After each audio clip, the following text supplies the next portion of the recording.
thanks to Malaprops for hosting, as always. It's wonderful to work with them. And I also just want to say that it's a real honor for me to get to introduce Judge Matthew Martin.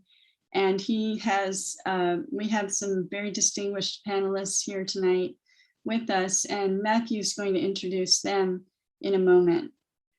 So I also want to thank all of you who are tuning in. We have a lot of Zoom events to choose from these days, and it's wonderful that you chose this one. I think you're going to be very glad you did. I want to talk very briefly about my friend and colleague, J. Matthew Martin, who is an outstanding professional and an outstanding historian. And this book, which you're going to hear about as part of a larger discussion, is his first book, and it has been 20 years in the making. It's really an amazing piece of documentary work. Matthew Martin is the first American Bar Association Tribal Courts Fellow. In 2013, he retired after a decade of service as an associate judge of the Cherokee Court, which is the tribal court for the Eastern Band of Cherokee Indians. For over 25 years, Judge Martin has been board certified as a specialist in federal and state criminal law by the North Carolina Bar. He has spoken nationally and internationally on issues ranging from federal Indian law to criminal law and the judicial process, and is published in multiple peer-reviewed periodicals. He received a BA with honors from UNC Chapel Hill, a JD from UNC Law School, and a PhD in Judicial Studies from the University of Nevada, Reno. He has taught at the UNC and Elon Schools of Law and is a longtime faculty member of the National Judicial College and a former secretary to the college's Board of Trustees. And I can tell you from being around Matthew a bit as a colleague that I don't know when he sleeps. His service to the community is truly remarkable. And all of you who know that, I'm sure, have noticed that. Judge Martin was honored with the Franklin Flashner Award from the ABA's National Conference of Specialized Court Judges as the nation's 2014 Outstanding Specialized Court Judge. Quite an honor. The Cherokee Supreme Court, 1823 to 1835, is his first book. Please welcome Judge Matthew Martin.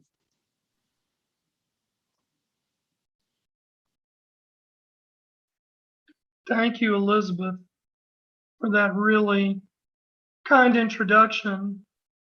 And it's an honor for me to have the author of The Historian introduce this program on Cherokee legal history. So I'd like to thank everybody for being with us tonight. We have an international audience this evening, and to our friends in the UK, I would like to say thank you for staying up with us, staying up late with us.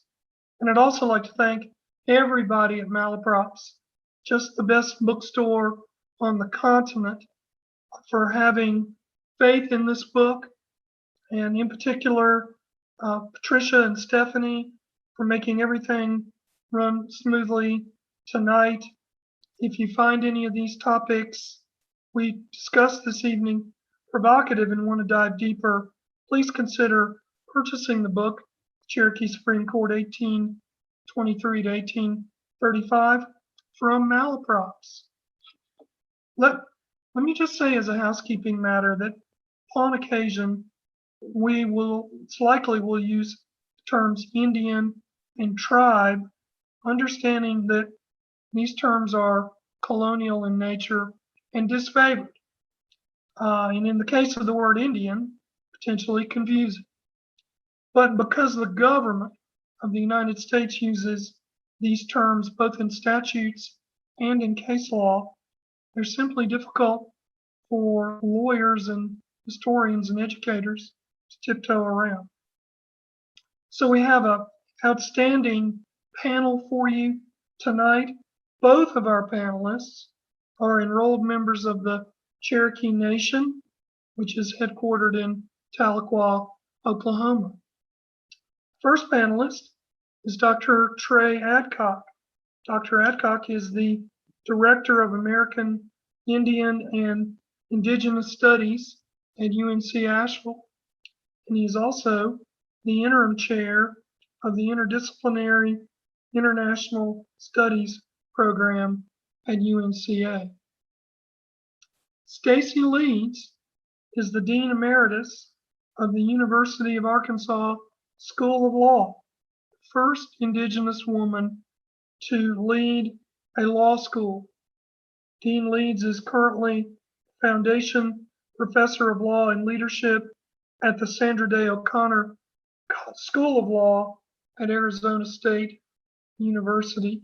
She speaks all over the place and is a high demand and has received many awards, as you might imagine, including the Margaret Brent Award from the American Bar Association, a very distinguished honor.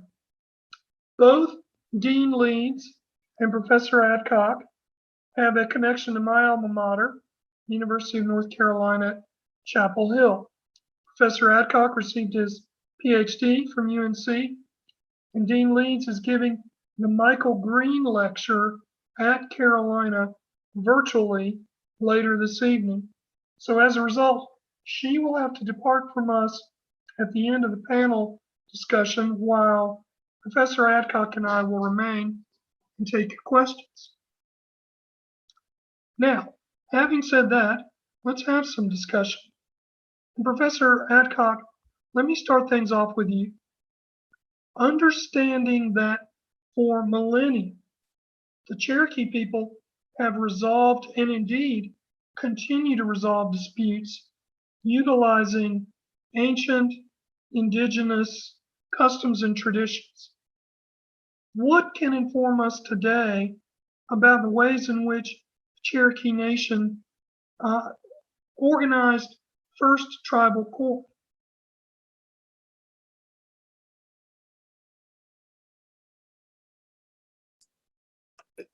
Judge Martin, you're going to have to repeat that one. I could not hear the last half of that at all. Sure. Understanding that for millennia, the Cherokee people have resolved and indeed continue to resolve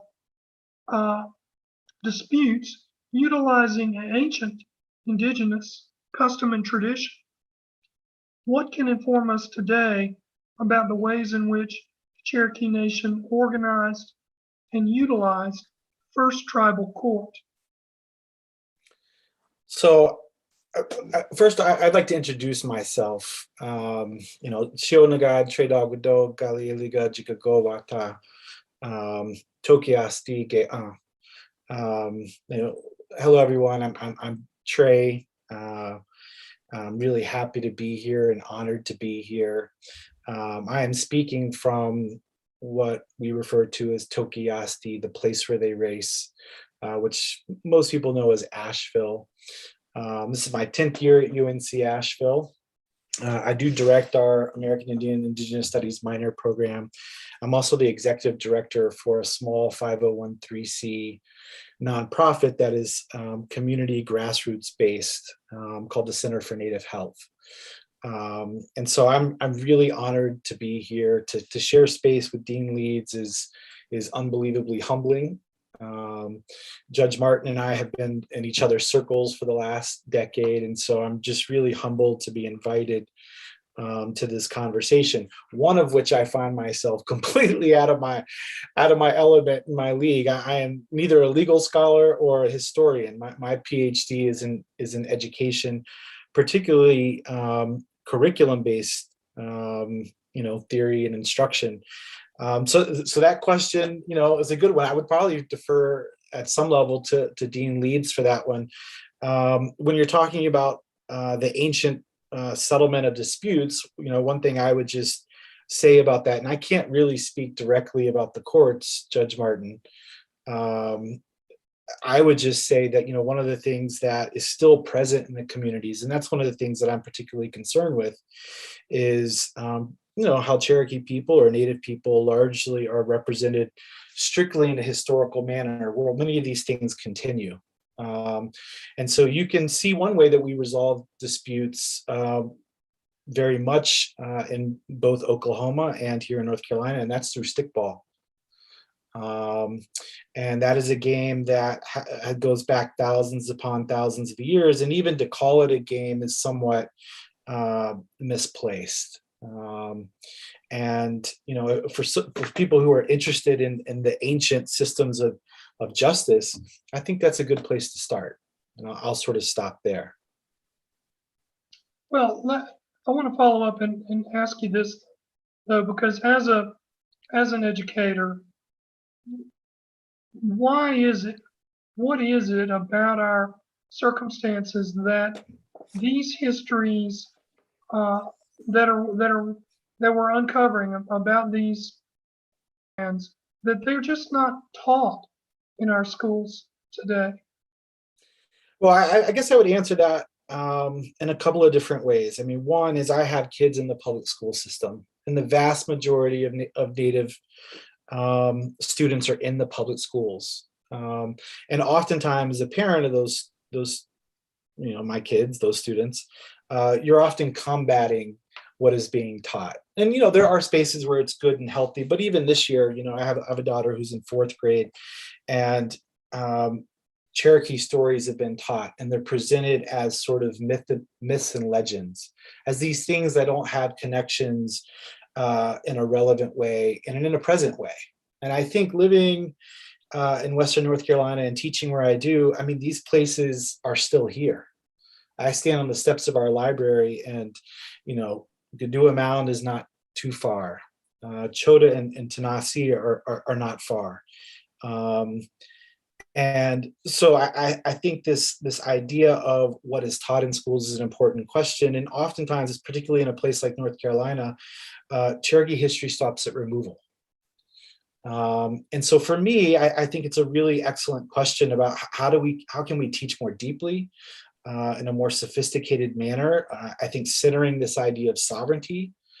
And so I think that the political legal frameworks which we find ourselves in now, I mean, leading to, which Dean Leeds can talk way more eloquently than I can with recent court cases, you know, none of that is taught in the schools. And so you look at like Montana, Indian Education for All, Wyoming just passed Indian Education for All. It's even a struggle at a university to get Indian Education for All. And I would love to see that for every freshman to take an Indigenous-based history and political legal class.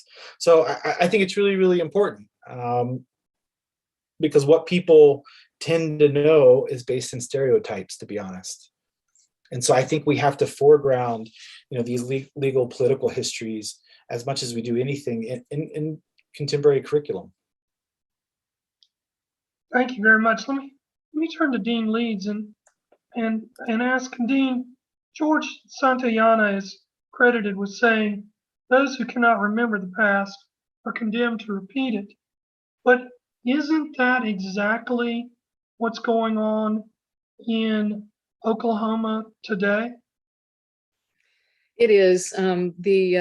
The bulk of what I'm going to be talking about here in another hour or so during the Michael Green lecture is, you know, in the last 18 months, there's been a United States Supreme Court decision that restored the recognition of boundaries for Cherokee Nation, but you know, now 7 nations in Oklahoma. And you know, the rhetoric that comes after that case by people who are pushing back and want that to be set aside and overturned by the Supreme Court, you know, in the year after it was decided, a lot of that same rhetoric is rhetoric that we saw at the time of removal and at the time, again, of Oklahoma statehood. And now we're hearing it once again.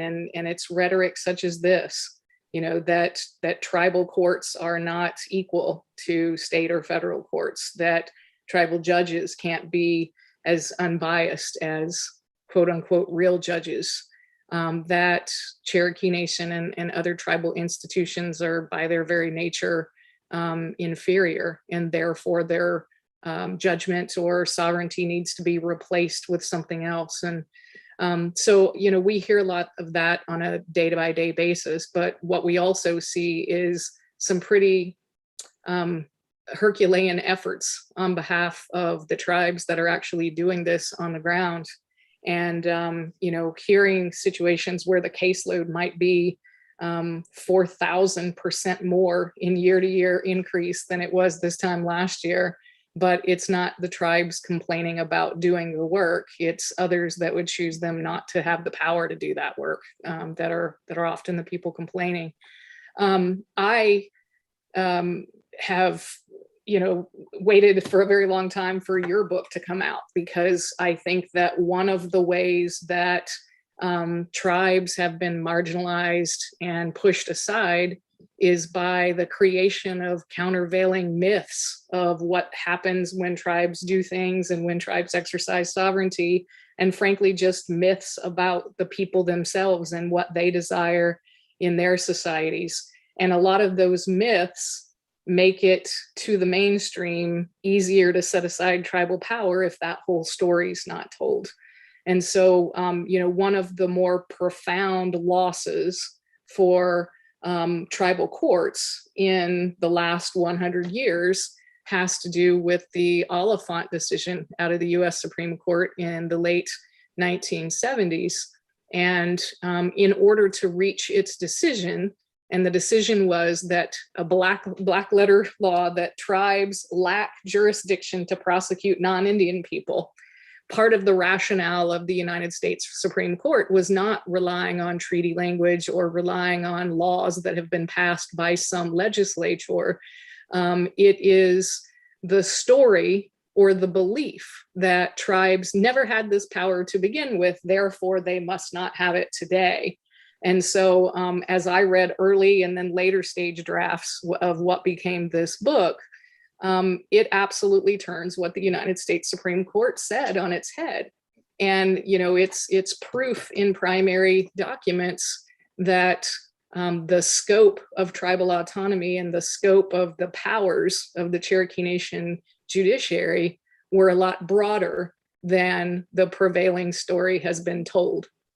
And so I think it's a remarkable pushback. And I think that it's helpful to those of us who would litigate these kinds of cases or, be the people to talk about them to mainstream publics.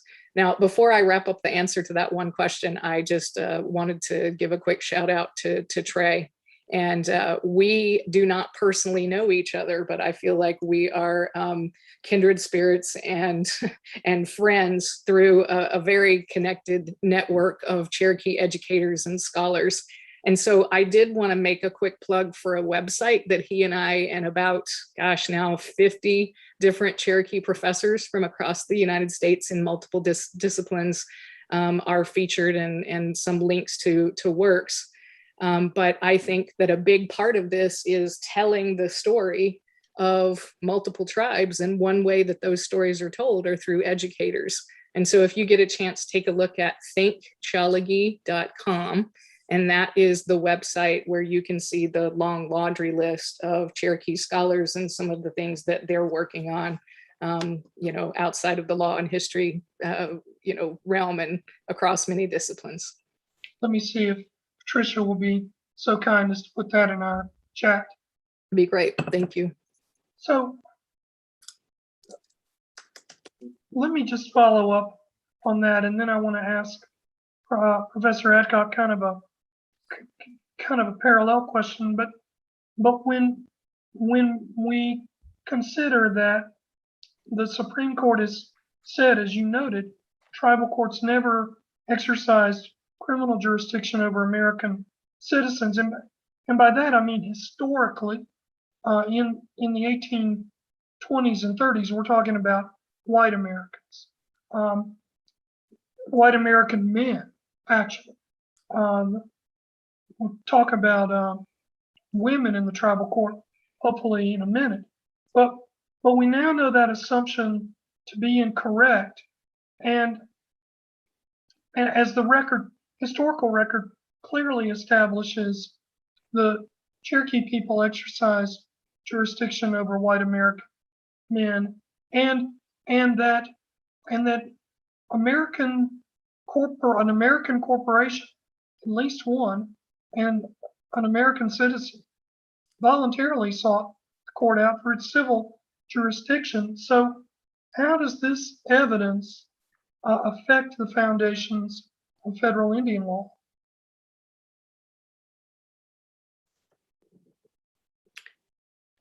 Well, let me jump in here and say that, you know, one of the foundational principles of Indian law that's still good law today is that the source of authority for indigenous nations does not come from a grant or a gift of that power from the United States or any other colonial source.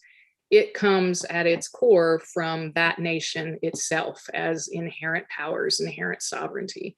And that, you know, that being the starting point, it's the type of autonomy as the tribe itself defines it. And then they would pass laws and have their court systems, you know, move forward in executing those laws. I think it says a lot. You know, you mentioned the corporation and the United States non-Indian citizen. There's a lot of talk out there about people being afraid to go to tribal courts, and that, you know, people are afraid that they might not get a fair shake. But in the modern sense, I hear civil dockets all the time at the Muskogee Creek Nation, where at least half, if not more, are non-Indian companies coming to the tribal court to try to collect a debt, you know, and so they feel very comfortable coming to that tribal court and asking for the Creek Nation laws to be imposed. And that was exactly what you're describing happened, you know, at the Cherokee Nation. And so I guess from a foundational sense, it shows that now in the course of 300 years that we have documented, this type of thing's been going on. There's nothing, you know, unique to see. It's a government doing what governments do and having a dispute resolution place where people can feel comfortable coming to. So, you know, I think that it tracks very well with the foundations of modern federal Indian law, but it certainly tracks with what we're seeing on the ground in Indigenous nation courts today. That leads to kind of a parallel thought I wanted to ask Professor Adcock about it. Professor, if we think about structural racism actually having a legalistic structure, like Jim Crow laws, or Georgia and now Oklahoma attempting to impose their laws upon the Cherokee Nation, what are we to make from the Cherokee Nation's attempts, both in the 19th century and in the 21st century, to block that overreach by using the tribes courts as a bulwark and actually litigating in the Supreme Court of the United States? Well, I will say that, like, you know, the way I think about this is, you know, when I teach about the Marshall Trilogy, you know, I think one of the places that in the curriculum that I think is really important to start is with the doctrine of discovery.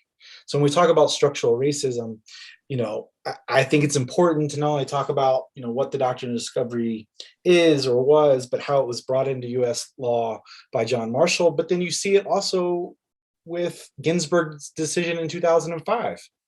And when we think about the McGirt decision, you know, I think one of the points I try and make to my students is, and I think I probably have heard this from Dean Leeds and from other people as well, but Gorsuch was the most fluent judge on federal Indian law making that decision. And so to me, structural racism is that you have a Supreme Court where very few people actually know federal Indian law and the principles of it. And so I think that's an important point. I think, you know, as a Cherokee person, we talk about resistance and resilience. I think the 19th century obviously is tragic, but I also think the resistance to the U.S. and then the state of Georgia's encroachment is really interesting. I mean, we are a nation with the bilingual newspaper. We have fluency levels that are far outpacing non-native populations around us. And we take our case all the way to the Supreme Court and we win it. So to me, I think that's a really powerful story that we should be telling. And again, it goes, for me, back to what's being taught in schools. And so it's not a declension narrative, a victim narrative of necessarily removal. It's a story of resistance and resilience, and it's also a story of rebuilding. And I think those are important stories and narratives to share. Dean Leeds, any comments on those observations? Yeah, and I want to make sure that we elevate in the conversation the role of the Cherokee courts, both good and bad, as it relates to the history of citizenship and enslavement related to what are now called Cherokee freedmen, but that are more appropriately called Cherokee citizens of freedmen descent. And, a lot of the information about federal Indian law and Cherokee Nation tends to be also not telling the full story. And so I always want us to be mindful in these conversations, as well as, around November and Native American month and whatnot, to elevate the voices of scholars that are talking about those issues as well. So I want to give one quick shout out, because I might not be still on the call when we talk about books, but there's a great new book out by a young professor by the name of Elena Roberts. And she just published a book called I've Been Here All the While, Black Freedmen on Native Land. And she talks about some of her Chickasaw ancestors in that book, as well as just the legal struggle for inclusion and citizenship, and how that played out in the Cherokee courts. One of the very first Cherokee cases pre-removal was a Cherokee man who had 3 children with an enslaved woman who, later he wanted that family to be recognized and went to the Cherokee Nation courts for that. And as it turns out, they did grant his request, because under Cherokee law at the time, just like a lot of the Southern laws, the condition of the mother was what was passed on to the child. Now, granted, in Cherokee culture, that tracked, right? But in a very profoundly bad way, as it was presented in that case. But the Cherokee Nation court pre-removals granted him the relief he was seeking, so that those children would not be considered enslaved. But then also in the discussion, the court said, okay, as to these children who are currently born, but don't have any more kids, in this union. And so as it turns out, the afterborn children of that same relationship, when that gentleman died, were part of an estate that were settled, and those afterborn children were still enslaved under Cherokee law. So I just want to bring that up, because it oftentimes, until recently, is a part of our history and a part of our court system and laws that should be amplified, just like all things else that we're talking about. So that's my footnote. Well, one of the chapters in this book dives really deeply into the Cherokee Nation's use of its court system to maintain chattel slavery. And interestingly, our Register of Deeds here in Asheville has created a database of documents, North Carolina, Asheville documents of enslaved persons, and those documents look like the documents that the Cherokee Nation was using to maintain their slave trade. So in that sense, there's a strong suggestion that the nation was utilizing legal methodologies from America in order to maintain this practice, and I think it's not well known, and this goes back to what Dr. Adcock is talking about educating folks. And I think it's not well known that on the Trail of Tears, along with the native people, were enslaved people. And that legal history has reverberated resoundingly through the centuries. An idea of where it is today and what the status of those descendants are? Well, you know, the Cherokee Nation as it stands right now has finally come full circle with the citizenship inclusion. So fairly recently, through a host of federal and tribal court cases, that issue in the Cherokee Nation is finally resolved in a legal sense. I won't say that it's resolved in a cultural or pop culture sense. You know, Cherokee Nation has the same challenges in terms of inclusion and learning our own history sometimes as the rest of the world. But in terms of legal citizenship and, you know, that history, I think that is finally complete in a good way in the Cherokee Nation. And it's something that began with the origination of the Cherokee court system in 1820. Finally concluded in this century. Yeah. Professor Adcock, any thoughts about this? I think Dean Leeds did it well. I don't have anything to add to that. Well, then let me ask you, Dean, a commonly accepted myth, and I may come back to you, of this myth, which is a Supreme Court case, because it's a myth perpetrated by the Supreme Court of the United States, is that Native Americans did not act individually, but only owned it in a communal sense. And indeed, Dean Leeds, the Cherokee Nation passed a law in the 1820s declaring all land within its boundaries to be owned by the tribal government, and it made it a crime for anyone to sell land to the Americans. While outwardly supporting this law, there's evidence that the Cherokee Supreme Court held in some cases that certain plots of land actually nonetheless belong to certain litigants. Can we see this as an example of the tribal court having its feet in two worlds?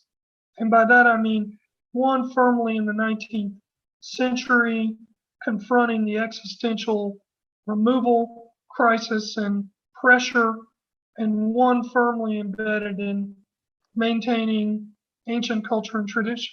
I'll turn to you first, Dean Leeds, and then to you, Professor. Yeah, this myth that Cherokee people didn't own individual property and that they didn't covet it or own it in the same that other people did, I think is a necessary narrative to get at the Indian land grab.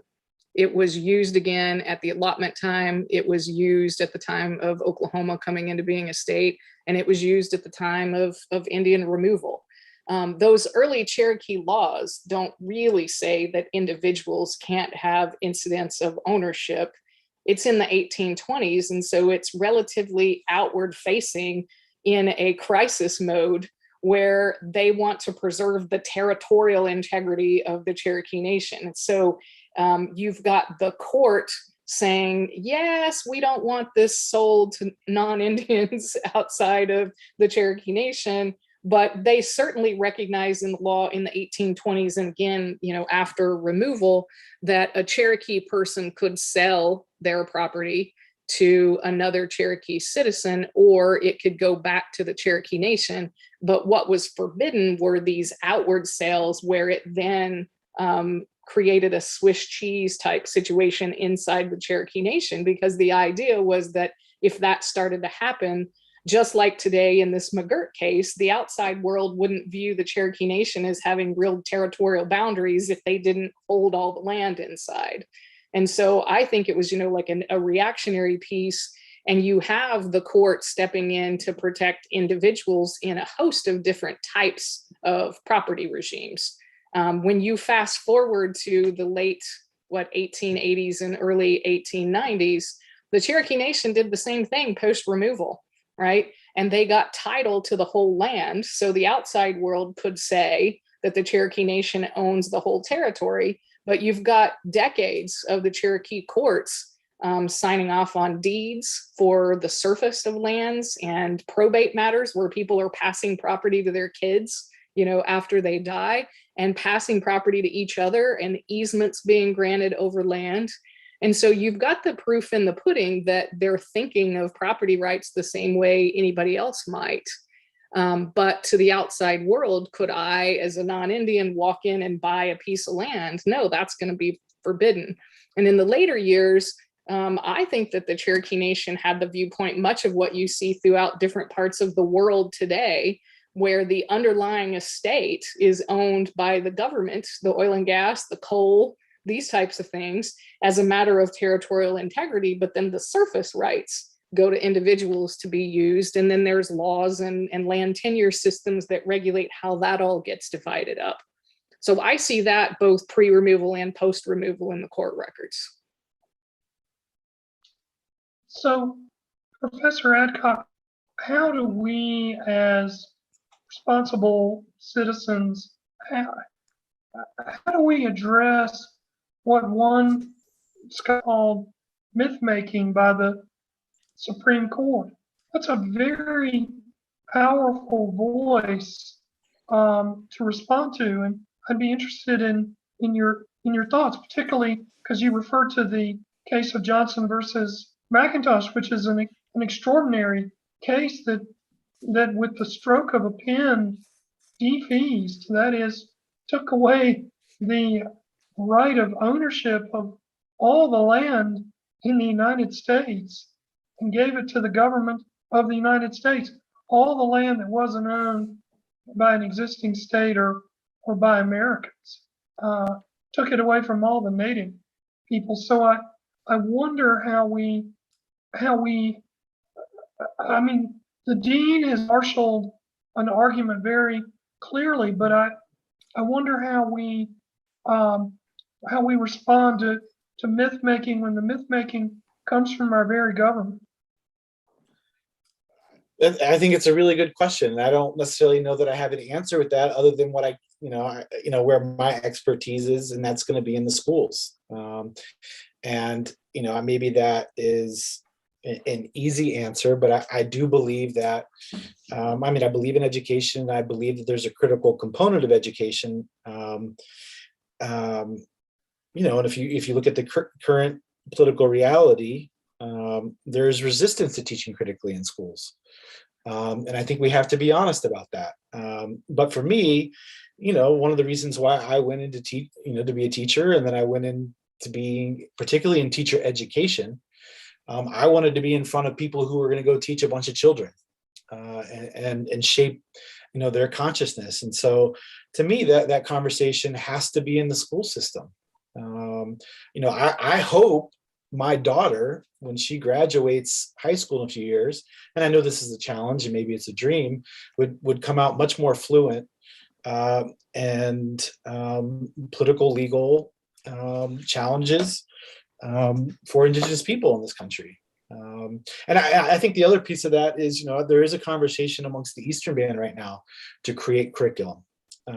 not just for themselves, but for the state. And one of the challenges of that conversation is how do you, in some ways teach non-Native people about Native people broadly and Cherokee people specifically. And a lot of that is demystifying and breaking down stereotypes. At the same time, centering complex conversations like this one around nation building and sovereignty. And so it is a challenge, but I do believe that it has to start in schools.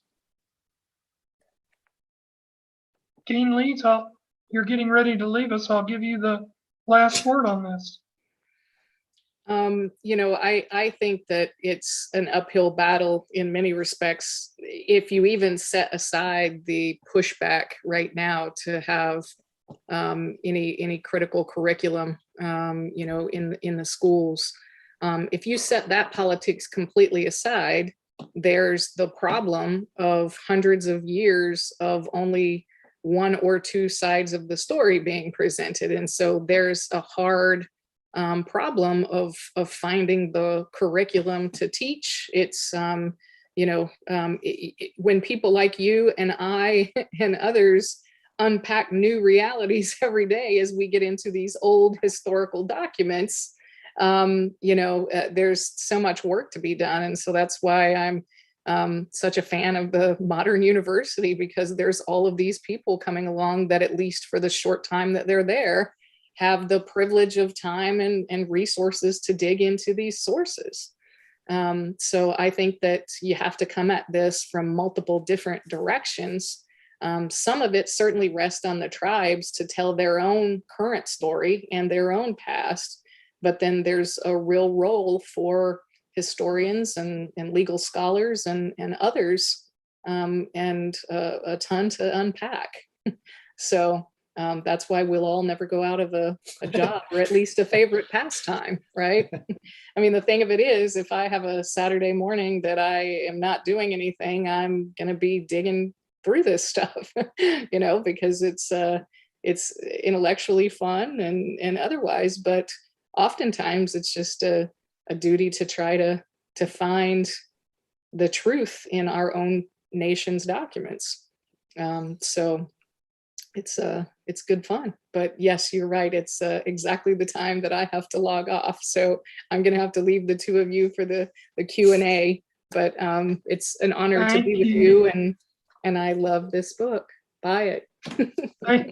Thank you so much. It's great to have both of our panelists here tonight, and really appreciate you very much for your time. You bet. All right. Thank you.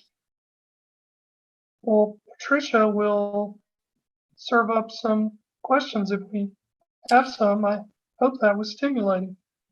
Judge Martin, can I add just one piece Yes, to what absolutely. Dean Leeds was saying there at the end? One thing that does give me hope is, one of the great privileges of I would say my life, but also my career, is I get to work with a lot of young Native students. And we have a lot of young Native people that are coming through that are asking these questions and taking, some of this on. I have a student right now who is from a nation out in Texas, the Alabama Coshada, and her whole purpose in undergraduate education is to become a lawyer, to go into the courts and tackle these issues. And, that gives me hope. And so I agree with her, as I was saying. I think it is a challenge, but I remain hopeful. Me too. And I always tell my students in federal Indian law, there's a lot of work in Indian country. So hats off to that student. Well, Patricia, are there any questions? There are questions, and one of them I'd like to pose myself, if I may. One of the interesting underlying themes of your book is that the Cherokee Nation was evolving on its own. It was a living, breathing group and not kind of trapped in amber or vanishing, all of those sort of stereotypes and kind of master narrative frames. And I wonder how you, when you were looking at your research and all of your primary sources, what was if you saw any, what were the problems of factionalism, and how did that affect the development of law among the Cherokee during your time period? Well, one of the great pressures of the engorgement of land by the United States was to isolate Southeastern Indian tribes from themselves, and the constant drumbeat of pressure for land at this time. Land speculation is really the biggest business in America, and that in some ways led, at least ostensibly, to great damage to the clan structure, which was the foundational structure of the Cherokee people. And they responded to this pressure by, at least outwardly, constructing their government to be patriarchal instead of matriarchal, and to be a republic rather than a more loosely organized clan-based system. And there are many checks and balances built in with your traditional culture, and those things were all under tremendous pressure, and it caused factionalism to develop on a number of levels, between very traditional folks in the historic record, native speakers, and then more light-skinned, wealthy Cherokee people who owned slaves and really ran the court system.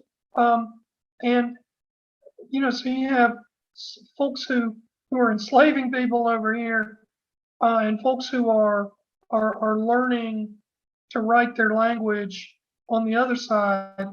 And then within those factions are factions who thought a deal ought to be cut with the Americans so everyone would leave the traditional homeland and go west of the Mississippi, and those who thought that everyone should stay and resist.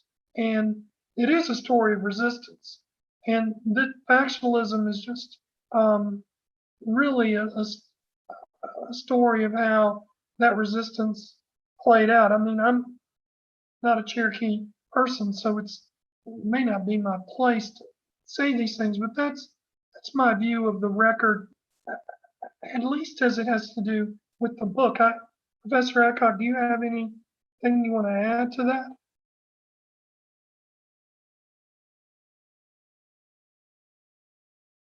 You're muted, Dr. Adcock. Okay. Yeah. Okay. Building on that, there's an audience question regarding kind of an alternative history. What could have been different with regard to the response of the Cherokee Nation or allies to prevent the removals, right? Because there were many removals. There were even waves of removal among the Cherokee. But if we were to engage in a sort of a counterfactual and thinking about the again factions that emerged there, and then once we get to what was then Indian Territory, the wave of assassinations, was there anything that looking back on it could have been done differently? boy, it's hard to second guess that. I mean, but everyone needs to understand the vote in Congress to approve the treaty that removed Cherokee people from Georgia, North Carolina, Tennessee, and Alabama. It only passed very narrowly because, as Professor Adcock noted, the Cherokees had a bilingual newspaper printed in English and Cherokee, and it was mailed all over the world.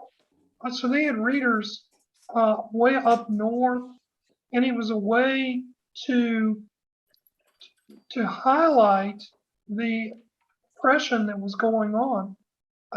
Their public relations efforts were remarkable for the time period. Just politically, in the United States, there just simply wasn't enough political support for them after gold was discovered. So I guess I would say if gold hadn't been discovered in Dahlonega, Georgia, maybe the story would have been different.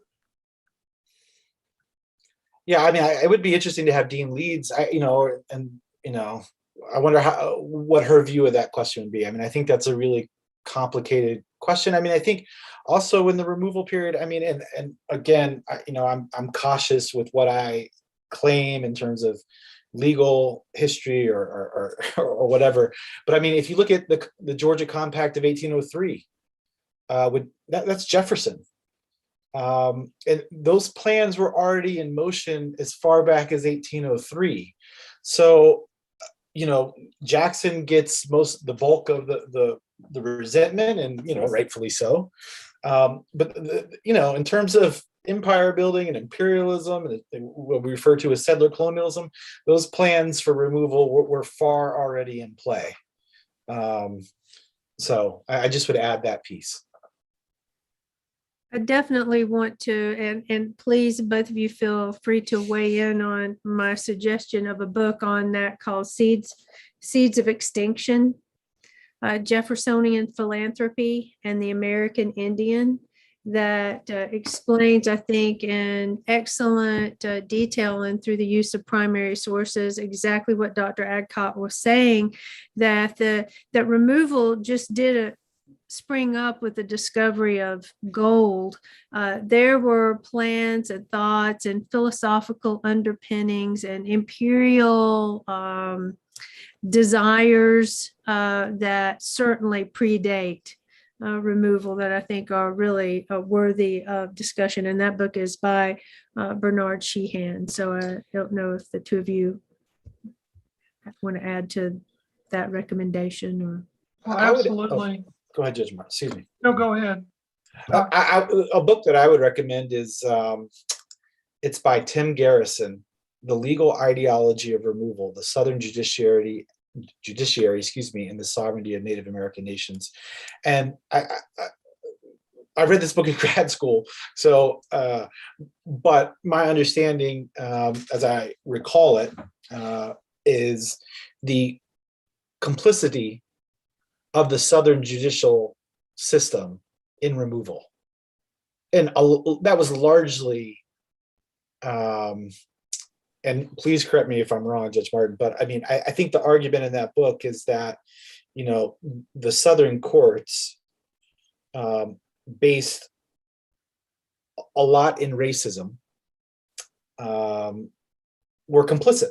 So it wasn't just at the federal level, it was also at the Southern judiciary level. But anyways, that's what that book's about. I would recommend it's a tremendous book, and it's really looking at the topics I'm looking at in this book. It's looking at them from the position of the judges in the states surrounding the Cherokee Nation, Tennessee, and in particular Georgia. And one judge in particular, Augustine Clayton, Georgia's named after him, just really was an avowed enemy of the Cherokee people. And this book, The Legal Ideology of Removal, does a great job in in extrapolating how actually not just complicit, but the state courts were leaders in this effort.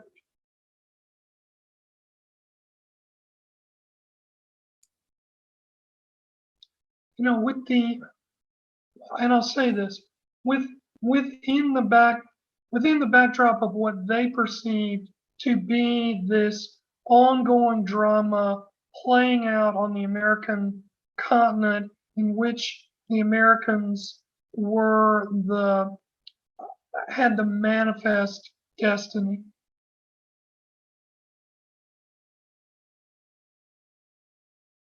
Another question that we have is about women and the Cherokee Nation and their presence if in the judicial system. So the question reads, can you talk more about the instances of women availing themselves of tribal jurisdiction in the Cherokee Court?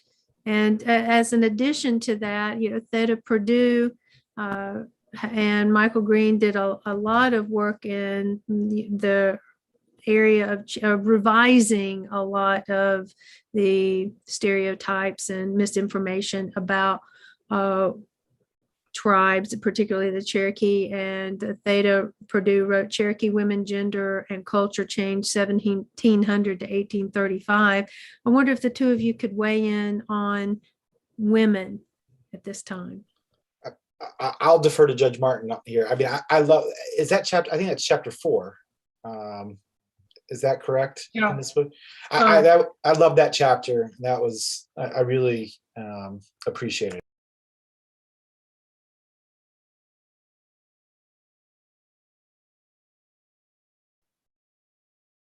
Do you have anything to add? Oh, I don't know if Judge Martin, are you frozen? I think so. It looks like Judge Martin is frozen, Dr. Adcock. We may need to carry. Oh, you're back. We missed you, Judge Martin. You've been frozen. You're kind of freezing in and out, and we didn't quite hear you. And you're frozen again. Stay tuned, audience. Sorry, Are you back? I think I'm back. Great, go ahead. So Dr. Purdue's book is really the best source for information on Cherokee women. It's an extraordinary book. But we did learn in our research, and I have to give credit to my research assistant, Nora Ortiz, who is now at Duke Law School, graduate of Carolina Law School, now on the library science staff and at Duke, for coming up with a way to tease this data out. But we know that Cherokee women used their court system at a far greater rate than their sisters in North Carolina, Alabama, and Tennessee. And I'm referring to the Supreme Court. We don't have data on Georgia's Supreme Court because Georgia didn't have a Supreme Court until much later. But that's a very interesting, and I think it's evidence that the matriarchal nature of Cherokee culture it still existed, even if these women weren't allowed to be operators of their legal system. They were nonetheless full users of it. I will say this, I could find no evidence of any Cherokee woman ever being charged with violating criminal law.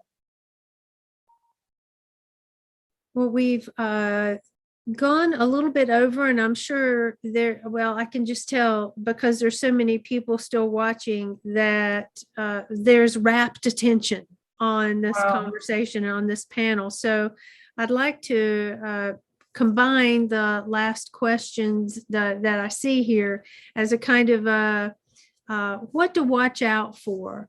Are there any other cases pending before the U.S. Supreme Court that bear watching? Is there anything that you believe would benefit the current Cherokee courts, or anything, along the lines of McGirt? Or what might we be on the lookout for? Well, I mean, from the High Court, their challenges are coming to McGirt. Oklahoma would like a do-over now that Justice Ginsburg has died and been replaced by Justice Barrett. There's some thought that maybe they may be able to marshal a coalition to reverse the McGirt ruling, which held that the Creek Nation and now, as we know, all of the other removed Southern tribes in eastern Oklahoma, that their reservations remained intact. So that's something to look forward to. Also at the High Court, there are challenges being ginned up to the Indian Child Welfare Act, which is a piece of legislation designed to reverse decades of children being removed from native homes. And look for that in your newspaper, because those efforts are ongoing by certain think tanks, organizations. On the ground, what I would look forward to in seeing in Oklahoma is how Oklahoma and the Cherokee Nation, the Choctaw Nation, the Creeks, Chickasaws, Seminoles, how they solve the issue of traffic safety. Who's enforcing it? Where do impaired drivers go? And that has not been sorted out yet. And I think that's impaired drivers are highly dangerous. So I think that's something that we'll see sooner rather than later. And that would be very informative as to the way the law is going to trend with regard to the exercise of sovereignty in eastern Oklahoma. Dr. Adcock, I'll give you the last word on that.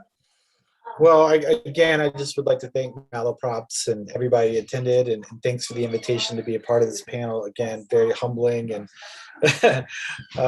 to be with you and to be with Dean Leeds. I would say, just to answer the question that was posed, I would reiterate and reinforce about ICWA, the Supreme Court challenges that are coming. Really, if anybody is out there and they're really into podcasts, I know a lot of our students are. I've assigned, and it's by a Cherokee Nation citizen, Rebecca Nagel, and it's called This Land. And in season 1, she details the McGirt case, I think, beautifully. And season 2 is about the complexity, but also the really dangerous, maybe even sinister forces behind these challenges to ICWA. And I think she makes the argument, and again, I don't want to misspeak, but there are a lot of corporations and corporate interests behind these challenges, with the really expressed desire to open up tribal lands for resource extraction. And those are going to go in front of the Supreme Court. So I would really urge folks to check out that podcast and get informed about those cases. Thank you. It's humbling for me to have you here with us, and just thrilled you were able to be a part of this. And thank you to everyone for showing up and staying late too with us. I'd like to thank you both for taking time to help us understand more about these issues that sometimes I like to say Native history is a history of documents. And it's also a history of piecing together there are great detective stories here. It's alive and kicking. And I'm so excited that Judge, you've added to this narrative to help us understand it even more. I'd like to thank Dr. Adcock for being here as well. And of course, Stacy Leeds. We were delighted that Stacy could join us. And we thank Elizabeth Kostova for doing the introductions. You all have joined us tonight for the book by Judge Martin, the Cherokee Supreme Court, 1823 to 1835. Judge Martin, thank you so much. And we always like to ask this of authors, what's next? To be determined. Okay, so maybe something. Oh, there's always something. Okay, Dr. Adcock, what about you? Do you have some publication perhaps in the works? Is there some breaking news? Oh, I'm just trying to get through finals. So that's my most immediate goal. But I would say that I am an editor for the Journal of Cherokee Studies, and you can find a lot of those periodicals online. And I was a part of an oral history project in the Snowbird community based on the history of a day school. And so there's some stuff coming out about that. So, but immediate goal is to survive finals and get to the next semester alive. You and the students both, right? Yes, that is absolutely true. Judge Martin, I want to thank you again so much for joining us this evening. His book is The Cherokee Supreme Court, 1823 to 1835. Thank you all so much for joining us in the audience this evening. We hope you have a wonderful evening and be well. Good night, everybody. Good night.